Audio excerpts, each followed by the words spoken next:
Abrimos, señoras y señores, la tertulia en este miércoles que es 10 de julio del año 2019. Vamos con los saludos entonces. Primero, Guillermo Fossati, buen día. Buen día, ¿qué tal? ¿Cómo les va? ¿Cómo andan? A su lado, a su izquierda, Edgardo Rubianes, buen día. ¿Qué tal? Del otro lado de la mesa, a mi izquierda, Fernando Escriña. Buen día, ¿cómo están todos? Y a la izquierda de Fernando, Oenir Sartú. Buen día, buen ¿Todo día. bien? Muy bien. ¿Listos los cafés? Todo en su lugar. Todos en su puesto de combate. Entonces. El candidato del Partido Colorado, Ernesto Talvi, anunció este lunes que consultará a la Corte Electoral si el ex consejero de la ANEP, Robert Silva, está habilitado para ser su compañero de fórmula. Ustedes saben, el debate quedó planteado el domingo de noche, cuando se divulgó la designación de Silva, acordada por Talvi con Julio María Sanguinetti y José Amorín. De inmediato, hubo quienes recordaron el artículo 201 de la Constitución de la República, que establece: los miembros de los directorios o directores generales de los entes autónomos y de los servicios descentralizados, para poder ser candidatos a legisladores, deberán cesar en sus cargos por lo menos 12 meses antes de la fecha de la elección. Al día siguiente, en conferencia de prensa, junto a Silva, Talvi sostuvo que hizo las consultas jurídicas correspondientes y que de ellas surge que el docente colorado, si bien renunció ese fin de semana al Codicen, puede ser candidato a vicepresidente. Entre los juristas a quienes acudió Talvi está el constitucionalista Rubén Correa Freitas, que entiende que el vicepresidente de la República tiene un estatuto diferente al de los legisladores. Estamos absolutamente seguros de que estamos pisando el terreno jurídico firme, pero como somos un partido institucionalista y un partido para quien lo jurídico está por encima de lo político, vamos a plantear una consulta ante la Corte Electoral para estar seguros de que estamos procediendo con arreglo a las disposiciones constitucionales, y decida lo que decida la Corte Electoral, nos vamos a someter a su veredicto. Fueron dos noticias en una, ¿no? La de que había nombre, de que se completaba la fórmula del Partido Colorado, y la de que se iniciaba el debate, la controversia sobre si podía o no podía ser candidato. Fernando, empezamos contigo.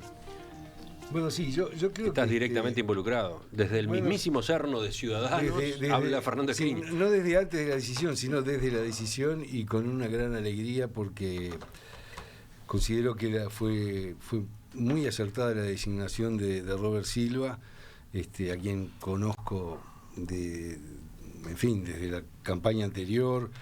Es un hombre una capacidad de trabajo imponente y una solidez desde todo punto de vista. Quiere decir que quedamos todos muy contentos, muy satisfechos con la decisión de Talvi y de los otros precandidatos. Sí, se iba a discutir, lo que teóricamente pensaba era la discusión sobre las virtudes de Robert Silva, ¿no? Que Talvi destacó, marcó por qué lo había elegido, ¿no?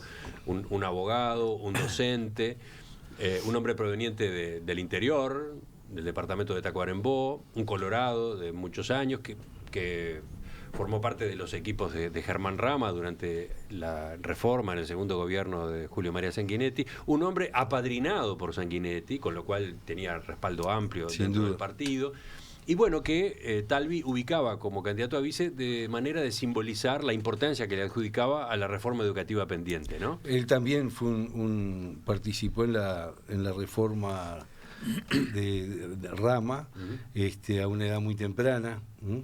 Fíjense ustedes que a veces hablamos de políticos que de pronto a cierta edad ocupan cargos en forma temprana, y en el caso de Robert fue a los 27 años, fue secretario general del Codicen, que ya había sido a los 25, había desempeñado un cargo similar en uno de los otros consejos. Pero además de una gran capacidad de trabajo, fue quien coordinó el programa del candidato Pedro Bordaberry. Ahí pudimos todos aquilatar la capacidad de trabajo y de síntesis incansable de Robert Silva. Creo que el Uruguay se merece un vicepresidente como Robert Silva. Yendo al tema, nosotros no de ahora, lo hemos sostenido siempre, incluso en algún momento cuando se discutió lo del vicepresidente Sendik, es claro a nuestro juicio que el legislador, a que se refiere el 201, son los senadores y los diputados. Se recordaba no hace mucho que originalmente esta norma refería solo a los representantes y adoptó el término legisladores con un sentido muy claro, es decir, evitar que esa suerte de manejo desde los entes públicos para cargos de diputado o de senador, cargos electivos, no fuera utilizada. Esto lo vemos también, por ejemplo, en el artículo 331, en el estatuto del vicepresidente se ha dicho, se ha repetido, no quiero reiterar lo que ya los constitucionalistas han dicho, pero hay un artículo, además que a mi juicio es bien revelador, que es el artículo 331, literal C, que establece, que crea la posibilidad de llamar una Asamblea Nacional Constituyente. Allí se utiliza el término legisladores y se dice que la Asamblea Nacional Constituyente tendrá el doble de miembros, el doble de legisladores, tendrá como miembro el doble de legisladores. Y entre las incompatibilidades que establece las incompatibilidades para ser representante nacional. Y como todos sabemos, un vicepresidente, por ejemplo, no podría integrar la Convención Nacional Constituyente porque no puede ser ni representante ni candidato a representante. Sí puede ser candidato al Senado, que es un tema no menor. Y otro tema al que no se alude, que me parece muy interesante, en el año 99 nosotros tuvimos, se plebiscitó una reforma constitucional que modificaba el artículo 201. Y en este aspecto, precisamente, establecía, al igual que para el BPS, quiso establecer, y no pudo porque no fue aprobado, que los miembros de los directorios o directores generales de entes autónomos y de los servicios descentralizados no podrán ser candidatos a ningún cargo electivo, es decir, abandonaba el término legisladores, iba a cargo electivo, con lo cual la intención era inhibir más allá del Parlamento y llevar esto a la presidencia y a la vicepresidencia, que son los otros cargos. Quiere decir que cuando el constituyente propone, o se propone en la reforma, ampliar el abanico que había sido para representantes, que después fue para legisladores, es decir, senadores también, lo ampliaba a todo cargo electivo. Es un tema que a mi juicio es importante. Y finalmente, el valor de las mayúsculas cuando se definen conceptos, que está tratado por la Real Academia Española, y que justamente se hace para identificar dignidades, bueno, por supuesto nombres y demás. Es larguísimo el uso de las mayúsculas, cosa de la que te referís al hecho de que en ese artículo de la Constitución la palabra legislador está escrita con mayúsculas. Exactamente, son los legisladores, ¿cuáles son? Pero por otra parte, el Senado no tiene 31 miembros, lo dice el artículo 94 de la Constitución, dice el Senado tendrá 30 miembros. Sí, pero, y se integrará también. Entonces, lo que acá no hay que confundir es el cargo con una de las funciones que tiene ese cargo. Me parece que es lo que está sucediendo. Yo creo que no deberíamos en esta tertulia hoy zambullirnos y quedar atrapados por el debate jurídico, ¿no? Estoy de acuerdo. Lo que a mí me llama la atención es que se haya propuesto un nombre con tanto cuidado como se puso en su selección, que en el momento mismo en que se da a conocer queda, entre comillas, cuestionado desde el punto de vista de su habilitación, que bueno, queda sumido en la controversia, ¿no? Es algo que está de moda, ¿no? Es algo que está de moda. No, pero, es impresionante pero, eso, ¿no? Lo que pasa es que, primero, pienso que en realidad la designación, la inteligente designación de Talvi de nombrar a Robert Silva, pasa por otro lado, pasa por su investidura en el tema de la educación y pasa por un mensaje de Talvi que es consistente con lo que ha venido sosteniendo, y es de entender que tenemos que avanzar hacia una transformación sustancial en lo educativo. Era una manera de que claramente él ponía allí ese componente, ¿no? En lo personal creo que la Corte va a terminar habilitándolo, porque cuando tú te encontrás ante una situación de duda, porque en definitiva lo que estás planteando, lo último que tú estabas leyendo, está mostrando que efectivamente, por si no decís extenderlo a todos los cargos electivos, es decir, sentiste la necesidad de hacerlo porque estaba instalada la duda. Y cuando está instalada la duda, en definitiva tenés que hacer primar el derecho del individuo ciudadano a poder estar aspirando. Por otra parte, él no está aplicando a candidato a legislador, ¿no? Va a terminar en la función si llega a la vicepresidencia, pero no está siendo candidato a legislador. Yo considero que por ahí va a pasar el tema y me parece que la Corte va a moverse en esa dirección. Es cierto que están todas las opiniones. Pero me llama la atención, repito, me llama la atención el anuncio, porque en vez de estar discutiendo las virtudes de Robert Silva, lo que se está discutiendo es si puede o no ser candidato. Bueno, será porque las virtudes son incuestionables. No, digo, porque ha pasado eso, ¿no? No, creo que en definitiva, porque no es un tema menor, no si lo habilitan o no lo habilitan, pero si llegaran al extremo, que no creo que vaya a suceder, de no habilitarlo, lo que no cabe ninguna duda, que es el mensaje que tal vez está mandando, es que Robert Silva va a estar probablemente sería el candidato a presidente del CODICEN en un gobierno de coalición. Por ejemplo. Es tan complicada la cosa que ni siquiera está claro que la Corte Electoral vaya a responder a la consulta que el Partido Colorado va a presentar. Hay quienes entienden en la Corte Electoral que la Corte Electoral no puede responder a una consulta, que sí va a pronunciarse llegado el caso. Una vez que proclamen a Robert Silva en la convención, en ese caso, recién en ese momento es que la Corte puede pronunciar. Pero es un problema de tiempo, ¿no? Por eso, el artículo lo estábamos viendo con Pablo ahora. El artículo lo que dice es que los organismos electorales no registrarán listas donde se produzca esta infracción. Yo, un poco en la misma dirección en que iban Pablo y Guillermo, creo que la Constitución acá tiene un bache, algo que no está claramente definido, porque desde el punto de vista racional, si prohíbe ser candidato a legislador estando en un puesto en un organismo público, parecería lógico que tampoco lo fuera, desde el punto de vista del espíritu de la cosa, que tampoco se pudiera ser candidato a vicepresidente. Pero no es lo que dice la Constitución, dice legisladores. Entonces el tema se reduce o nos lleva a tener que saber si el vicepresidente es o no un legislador. Yo creo que el tema es por lo menos dudoso y que primero... ¿Dice legisladores o dice candidatos a legisladores? Los miembros de la electora, claro, pero para poder ser candidatos a legisladores... Claro, pero candidatos a legisladores, no dice a vicepresidente. Claro, pero candidatos es la palabra clave. Él no es candidato a legislador. No. Bueno, la discusión está en que si termina teniendo función legislativa, sería un legislador, sería candidato a legislador. El antecedente de la discusión que se dio con la renuncia de Sendic, donde nada menos que José Amorín sostuvo en sala que el vicepresidente de la República es un legislador. Ahora, la cosa sí, está teñido por una cantidad de antecedentes complicados, pero lo real es esto. Yo creo que en materia constitucional las interpretaciones deben ser restringidas y que tratándose de una prohibición no se puede tener un criterio expansivo, es decir, con lo que planteaba Guillermo, ¿no? Es decir, en la duda sobre si el vicepresidente es o no un legislador o qué carácter darle, porque es una figura rarísima la del vicepresidente, porque atraviesa dos poderes del Estado, es decir, es electo por el lado del Poder Ejecutivo, pero después preside el Poder Legislativo. Es una figura muy compleja. Ahora, muchos cambios con respecto, incluso a nivel salarial y todo, se resuelve desde el Ejecutivo y no desde el Parlamento. Todo, y hasta la fecha que asume, la forma que si me dejan terminar esta idea, yo digo que me parece que en la duda hay que inclinarse por la posibilidad de que la persona sea candidato. Es decir, no hay una prohibición expresa que diga que para ser candidato a vicepresidente hay que renunciar un año antes. No está texto expreso. Si no está a texto expreso, parecería... Es el argumento de Sanguinetti, ¿no? Sanguinetti claro. Si no se haría una fuerte allí, tiene que ser explícita la prohibición. Si no sería una prohibición hecha por interpretación y es complicado. Sí, una interpretación extensiva que no corresponde cuando es para limitar derechos. Edgardo.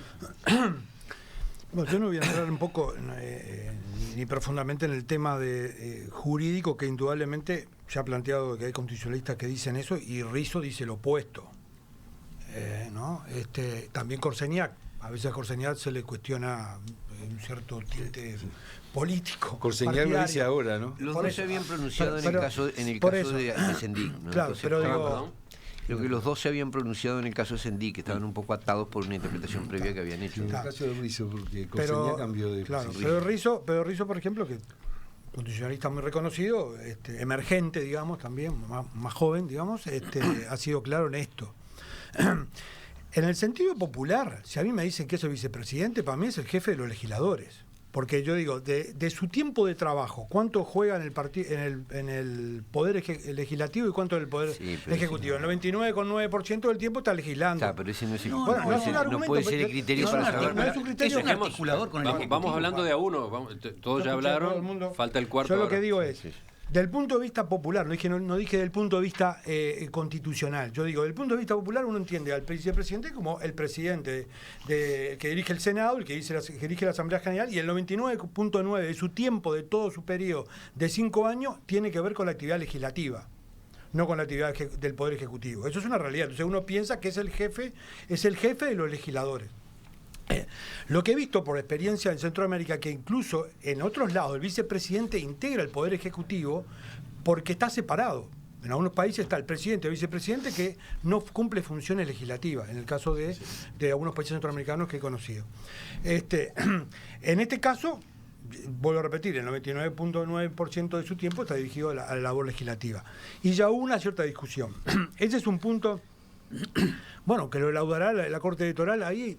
Esto que se plantea en torno al tema de consulta o no consulta, yo creo que también esto es un bache, porque desde el punto de vista de la transparencia, desde el punto de vista del conocimiento de la gente y de cualquier temática, estaría bueno que uno pudiera laudar previamente las dudas que existen desde el punto de vista electoral y no pasar a... Cuando vas a presentar la lista te digan la discusión que hicimos la otra vez con el tema del Instituto Nacional de Derechos Humanos, etcétera, etcétera, etcétera, que hay que esperar que termine el proceso para que recién haya una... O sea, volvemos a la misma situación. Tiene que haber alguna forma de resolver antes y de comunicarse antes si está habilitado o no está habilitado.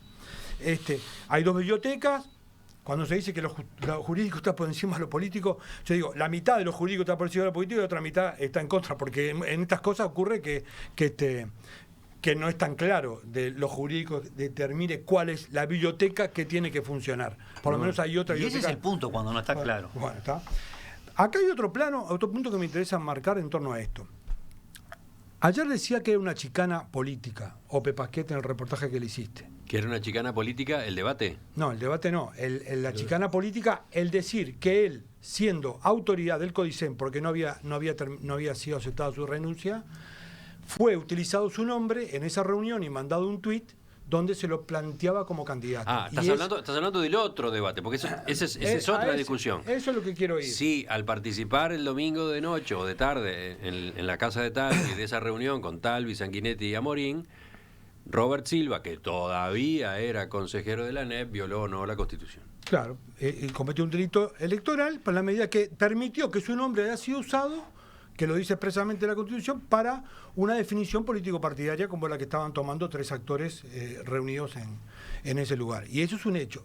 La renuncia la presentó el viernes. Yo creo que que presente la renuncia, o sea, si la renuncia puede estar presentada, pero hasta que no esté aprobada la renuncia, seguís formando parte del organismo. Sí, debe ser aceptada inmediatamente. Me dio mucha pena ver a Asti, que es una persona respetada, caer en ese... A mí me da mucha pena cuando se utilizan los argumentos, ¿sabes?, de cuestionar la laicidad. Montones de diputados y legisladores o autoridades opositoras, cuando en cada momento, porque unos estudiantes levantan un cartel, se está atentando contra la laicidad, que es lo que pasa frecuentemente. Cuando hay un hecho explícito, muy claro, que es puntual, ¿tá?, que yo no pongo énfasis en él para decir que cometió un delito electoral, pero que desde el punto de vista jurídico tendrá la misma margen de discusión que está planteado, de hecho lo cometió porque permitió el uso de su nombre. No sabemos lo permitió porque su nombre fue usado. Mañana pongo Edgardo. Hay una confusión de conceptos. El uso del nombre, que yo te nombre a ti en un mail dirigido, no es el uso del nombre. El uso del nombre es el uso publicitario en una lista electoral. No puede ser que seas mencionado en un lugar te convierta vos.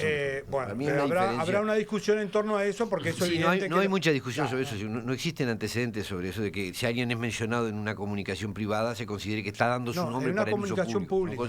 En una comunicación pública, no privada. No, en una red social. No es un acto de publicidad electoral. Para los oyentes, la información, esto tiene que ver con otro artículo de la Constitución, el 77, que establece limitaciones en cuanto a actividad política de una serie de jerarcas, en particular de los directores de entes autónomos y servicios descentralizados. Dice: deberán abstenerse, bajo pena de destitución e inhabilitación de 2 a 10 años para ocupar cualquier empleo público, y viene una lista de actividades de las que deben abstenerse: formar parte de comisiones o clubes políticos, suscribir manifiestos de partido, autorizar el uso de su nombre y, en general, ejecutar cualquier otro acto público o privado de carácter político salvo el voto. Esta es la otra discusión. La otra otra discusión cosa que tiene elementos. ¿no? Será discutible. Pero, lo que, digo, me da pena, digamos, Bueno, la discusión, porque yo creo que se refería a Chicane en el sentido, yo qué sé, todos tenemos por el representante Asti un muy buen concepto. pero no estamos hablando de Asti, estamos hablando del hecho. Sí, pero salir del con hecho eso no me importa la pareció- persona si lo dijo Rodríguez, Gutiérrez o Martínez. a mí Lo me que importa es el importa, hecho, a mí si me el acto, si el acto tiene que ver, si el acto ha sido un acto que corresponde o no a un delito electoral. Algunos lo plantean, otros no. Frente lo que yo quiero marcar, que frente a elementos tan puntuales como eso, que para mí, en lo personal, no me modifica la aguja en absoluto sobre la realidad. ¿Ah? Pero para cuando existe un preciosismo para determinar, sí, porque puso uno estudiantes un cartel en la puerta de un liceo o en la esquina o hicieron tal cosa, cometió un acto de ataque a la laicidad, que es lo que pasa comúnmente y lo hemos visto en los últimos tiempos, ¿no? Frente a eso, acá ese prurito no aparece. Eso es lo que yo quiero marcar. No, ese prurito no aparece. Y de hecho no iba a aparecer porque hasta que no tuviera la renuncia no iba a salir. De hecho, lo que dice algunos medios de prensa, que el observador hace un comentario cómo se dio el proceso, salieron al final porque empezó a trascenderse el nombre y no quería el triunvirato colorado de que trascendiera en la prensa antes de hacerlo oficialmente. Y por eso largó el tuit. Eso es lo que dice. Ahora, se ve que es un muy buen candidato, ¿no? Porque con todo este ruido que está generando, pero, pone en claro. evidencia que es un buen candidato. Pero eso no está en discusión. Yo no estoy discutiendo si es un buen candidato o no. Yo estoy diciendo la discusión que hoy hay en torno a un candidato. Seguramente cuando pasemos al segundo tema, vos darás tu opinión sobre el manejo que ha hecho el Frente sobre su candidato a vicepresidente y harás tus comentarios. Seguramente será tan buena candidata Graciela Villar que determina de que citan varias tertulias que están hablando del tema. Estamos en lo mismo. Ya está levantando el paraguas, abriendo el paraguas. Bueno, dice uno de los oyentes que lo que está en juego acá es una jugada publicitaria al estilo de ¿sabés quién es Juan Sartori? Claro. Sí. Hace 3 días que solo se habla de Robert Silva. Esto lo plantea Gustavo de Las Piedras, que, como diciendo que capaz que es beneficioso para el nombre de Robert Silva, para la candidatura del Partido Colorado, que se haya instalado este debate. No, yo creo que Robert Silva tiene méritos suficientes como para no necesitar esta situación. No creo que haya sido ese el tema. Por otra parte, todos vemos que el debate se instala a propósito de la oposición, no intencionalmente. Yo digo, esto en definitiva nos pone en claro que pero a ver, ese es un punto. ¿Desde la oposición se ha salido a cuestionar bueno, la habilidad? No. Se ha salido a cuestionar desde el gobierno, desde el oficialismo, desde el Frente Amplio, se ha salido a cuestionar si Robert Silva está habilitado o no. Más bien ha sido una discusión que se dio en la prensa, claro. ¿No? Bueno, Asti cuestionó, el supuesto delito. Sí, pero no si puede ser o no candidato, ¿no? No si puede ser o no candidato. Yo no vi que hubiese una... Bueno, capaz que por el antecedente de Astori. Sí, lo de Astori fue Astori es allá, mucho más complejo porque fue como se planteó ayer Emiliano. Astori fue candidato a senadores en todas las listas en el año 89. Sí. Yo no entiendo cuál es la base, traté de averiguar ayer, cuál es el argumento que se dio en su momento de por qué siendo candidato a todas las listas al Senado, la Corte Electoral no lo cuestionó. Yo no recuerdo que nadie haya objetado el tema, ¿no? Claro, por eso ahora hacen el ruido que no hicieron en aquel entonces. Claro, porque era integral el Consejo Directivo Central. Entonces, como tal, podría haber sido candidato a vicepresidente, pero no en la tesis, en la tesis pacíficamente admitida por los colorados también. Sí. No, podría haber sido candidato a vicepresidente, pero no así. Que eso... porque además, Talvi mencionó el antecedente de Astori, año 1989, candidato a vice junto con Seregni. Astori renunció en esos meses del propio año 89 al cargo de decano de la Facultad de Ciencias Económicas, por el cual integraba el Consejo Directivo Central. Entonces decía Talvi, nadie objetó que fuera candidato a vicepresidente de la República, como ahora queremos que Robert Silva sea candidato a vice. Pero el caso es más complejo, porque como ahora estábamos viendo, y como yo le mencionaba ayer a Pasqué, Astori fue además candidato al Senado, fue candidato al legislador, que es lo que está directamente prohibido por el artículo 201, ¿no? Todas las listas. Y eso nadie en aquel momento lo discutió. Ese tema pasó desapercibido. pasó desapercibido, pero francamente quizás se le identificaba más a Astori como decano y no como miembro del Consejo Directivo Central, al cual accedía en su calidad de decano. Pero lo que está diciendo Emiliano es otra cosa. Podría haber podría haber ido al Senado. Era candidato al Senado. Esto ya es el deporte. Digo, pero una cosa hace 20 años, pero 30 años. Los miembros de los directorios o directores generales de los entes autónomos y de los servicios descentralizados. A eso se refiere el artículo 200. Claro, sería discutible si el Consejo Directivo Central es un directorio de un ente autónomo. Bueno, pero si es exactamente... En la práctica, yo te diría, en ahora, la práctica actualmente, de hace años, los que son integrantes del CDC, incluso delegados estudiantiles, delegados profesionales, delegados, se abstienen de participar justamente de eso para evitar, porque se sobreentiende de que estamos, y en la práctica no lo de hacen. acuerdo. Estoy tratando de explicarme la lógica del momento. La lógica del momento, según o nadie le dio bolilla, solamente la Constitución del 90, de la reforma del 96, la última, la actual, esta, la del 2004 fue la última. No, la de elecciones internas. Eso fue en el 96. Sí. Esa establece que el organismo deliberativo nacional deberá informar a la Corte Electoral los candidatos, cosa que antes no existía. Y que eso puede determinar que haya habido ese vacío de comportamiento en el 89. Dos puntualizaciones. Y vamos cerrando antes de que los oyentes se nos pierdan entre artículos de la Constitución y de estas discusiones. El artículo 195, fíjense ustedes, que ingresa a la Constitución junto con la actual redacción del 201, establece que los directores del Banco de Previsión Social no podrán ser candidatos a ningún cargo electivo. Sin embargo, la misma disposición del 201 hizo otra distinción y refirió a legisladores. Pero además me pregunto, ¿nadie habla de los ediles?